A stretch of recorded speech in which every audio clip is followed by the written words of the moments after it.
Me nisjen e misionit diplomatik të Shqipërisë në Ukrainë, kandidati I parë për ambasador është Ernal Filo, një diplomat I cili ka shërbyer dhe në vende të tjera, por që nuk ishin pasqyruar në CV-n e tij të plota. Vetë ligjvënësit prezent në Komisionin e Politikës së Jashtme evidentuan se karriera e Filos ishte e paplot në CV-n e depozituar në parlament. Prandaj të dy kahet politike kërkuan një përditësim nga Ministria e Jashtme. Nuk ka asnjë përshkrim të aktivitetit tuaj diplomatik, zyrtar. Kjo CV-ja që ka ardhur. Pra, është një CV denigruese për juve personalisht dhe për Ministrinë e Jashtme që na ka sjellë CV të tillë.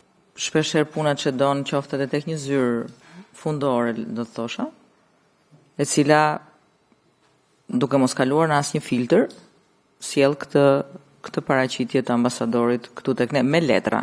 Ndërkaq, përpara deputetëve, kandidati për diplomat në Ukrainë, gjatë prezantimit bëri me dije se synim kryesor në misionin e tij do të jetë njohja e Kosovës.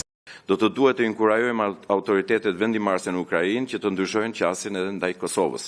Njohja e Kosovës si shteti I pavarur dhe si një realitet I pakthyeshëm nga ana e Ukrainës do të zgjeronte rrethin e vendeve të rreshtuar krah së mirës dhe jo krah së keqes.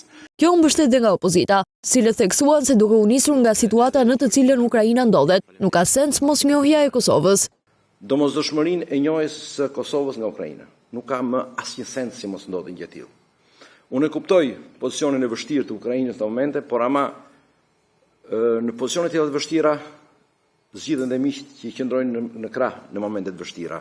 Forcimi I bashkëpunimit mes dy vendeve dhe benefitet që mund të marrë Shqipëria pas përfundimit të luftës, si përfitimi nga fondet e rindërtimit, ishin dhe disa nga prioritetet e tjera të kandidatit për ambasador Ernal Filo. Kështu si aleat të natyrshëm të saj.